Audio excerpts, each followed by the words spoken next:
Hello and welcome. In today's episode, we're breaking down the world and workflow camera modes and all the powerful switches inside. It's easy to get distracted by the cinematic view, so stay tuned because things are about to get a little bit crazy. Oh god.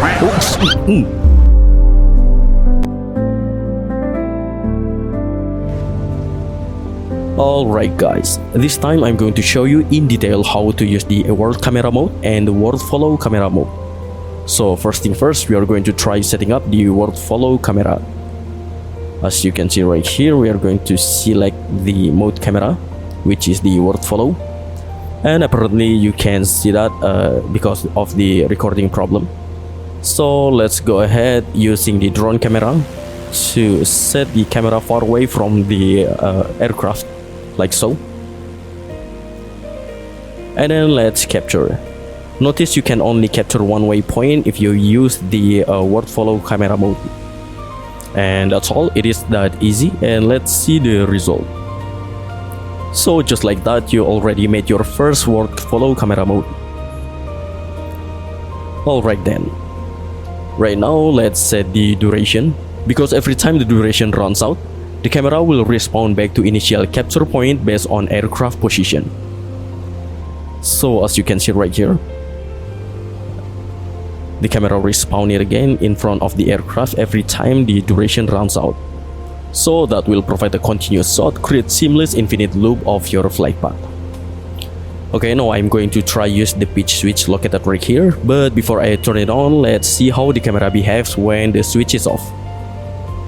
As you can see, when I increase the aircraft altitude, the camera only rotates its heading, so we lose the sight of the plane. And in order to fix that, we can use the pitch switch, so the camera will continuously follow the aircraft vertical movement. This is the game changer because it keeps your aircraft perfectly centered in frame, even during aggressive climb or descents. Instead of losing the plane as it gains altitude, the camera automatically adjusts the pitch to stay locked on the target, like so, ensuring your cinematic shot remains smooth, professional, and visually compelling. Yep, very nice. And keep in mind, you also have a full control over the tracking behavior using the pitch calibration slider on this part right here. Think of this slider as sensitivity setting for your virtual camera operator. By adjusting this value, you can fine-tune exactly how responsively the camera reacts to the plane vertical movement. So if you want a super fluid cinematics and stable look, you can dial it to match the aircraft speed perfectly. It's all about finding that sweet spot where the tracking feels natural and smooth. And you see on top of that, you'll find the high calibration features. So if you feel like your camera angle is slightly off, maybe it's positioned a little bit too high or too low, you can simply use this high calibration slider to shift the camera vertical position on the fly. As you see right now, we're positioned at it a little bit too low. I guess it's far too low. So let's set back the value into the normal position, like so. And the best part is, with this feature, you don't have to waste time resetting your waypoint or recapturing the entire sequence from scratch. Just tuning the slider and you're good to go. Okay, the next feature is zoom switch. When you enable this, the camera becomes dynamic. It automatically zooms in when the aircraft is far away to keep it in a clear view, and smoothly pull back to a wider angle as the aircraft approach. It effectively mimics a professional cameraman adjusting a telephoto lens in real time. As you can see, the zoom effect might be a little bit hard to notice right now because the clip duration is too short. So let me fix it with increasing the duration. Okay. So it's incredibly impressive because it maintains a consistent, tight composition on the aircraft regardless your distance, making your footage feel so much more cinematic and polished without you having touched a single button. And just like other feature, you get the zoom calibration slider to adjust exactly how sensitive the zoom responds. Okay, for next switch, let me adjust the camera quickly. Okay, moving on into the next feature, the stay switch. Earlier, I mentioned that the camera normally responds to its starting position once the duration runs out.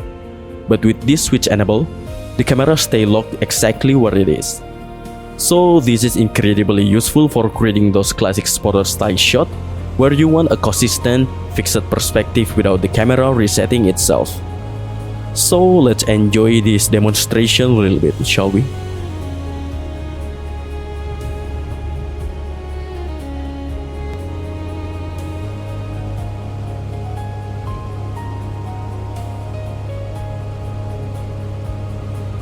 And the best part, guys, you don't have to limit yourself using just one feature at a time.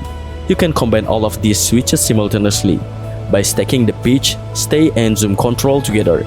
You can create incredibly complex multi-layered cinematic shots that look like they were captured by a professional film crew.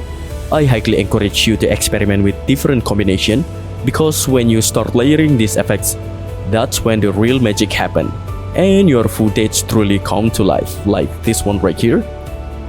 Ooh, look at those zoom effect though. Whoa. Whoa. Oh god. Oh god.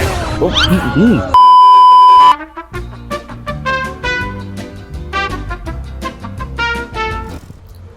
Okay, let's just pretend nothing happened and move to the next camera mode. Let me open the app and then start making new camera.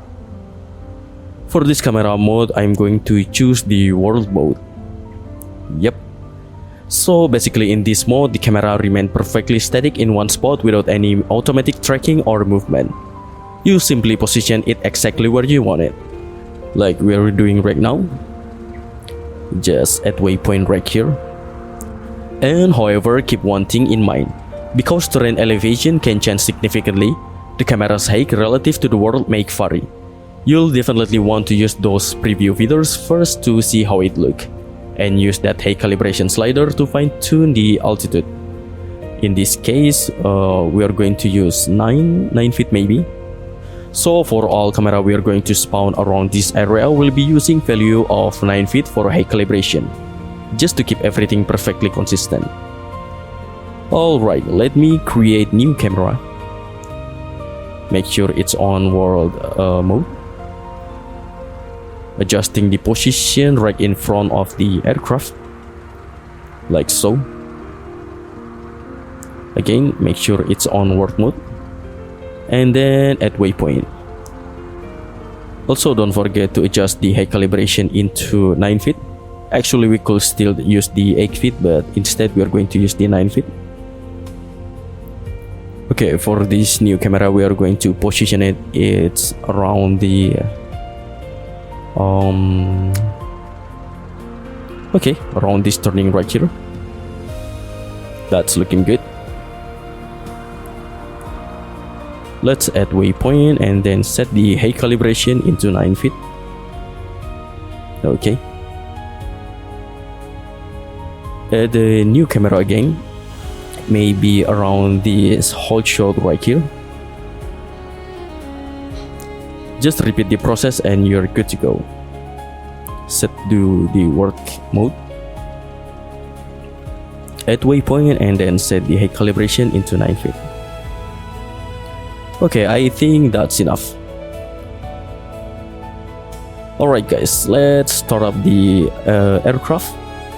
Make the aircraft move, and then we are going to use the playback button to see the result. Let's go.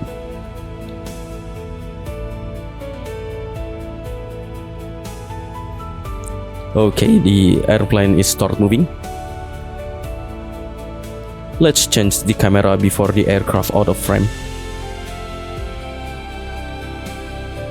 Whoop, we almost got hit. So it's pretty fun to manually switch between those cameras, but you can also set the duration if you prefer to automate it. And that's it for this tutorial guys. Definitely play around with this setting to find what works best for your shot. And thanks for watching, have fun with Nusantara Cinema, and I'll catch you in the next one. Happy flying guys, see ya!